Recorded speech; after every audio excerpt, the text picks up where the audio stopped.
નમસ્કાર દર્શક મિત્રો, હું છું એન્કર અર્પિતા પટેલ. દેશભરના તાજા અને સચોટ સમાચાર આપણી ભાષામાં જોવા માટે A1 અભિપ્રાય ન્યૂઝમાં આપનું હાર્દિક સ્વાગત છે.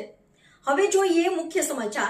કેબલ વાયર ચોરીના આરોપીને મુદ્દામાલ સાથે ગણતરીના કલાકોમાં પકડી પાડતી આદિપુર પોલીસ મહાનિરીક્ષક શ્રી ચિરાગ રોડિયા સાહેબ, બોર્ડર રેન્જ ભુજ તથા કચ્છ તથા પોલીસ અધિક્ષક શ્રી સાગર બાગમારા સાહેબ, પૂર્વ કચ્છ ગાંધીધામનાઓએ તાજેતરમાં થયેલ કેબલ વાયર ચોરીના આરોપીને પકડી પાડવા તેમજ વણશોધાયેલા ગુનાને શોધી પાડવા સૂચના આપેલ હોય, જે અન્વયે નાયબ પોલીસ અધિક્ષક સાહેબ શ્રી મુકેશ ચૌધરી સાહેબ, અંજાર વિભાગ અંજાર સાહેબના માર્ગદર્શન હેઠળ પોલીસ ઇન્સ્પેક્ટર શ્રી MC વાળા સાહેબની સૂચનાથી આદિપુર પોલીસ સ્ટેશનના પોલીસ સ્ટાફ પોલીસ સ્ટેશન વિસ્તારમાં પેટ્રોલિંગ દરમિયાન કેબલ વાયર ચોરીના આરોપીને પકડી કાયદેસરની કાર્યવાહી કરવામાં આવેલ છે.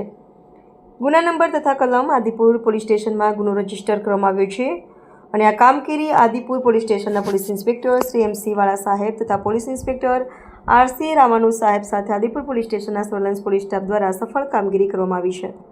રિપોર્ટર ભરત ઠાકોર.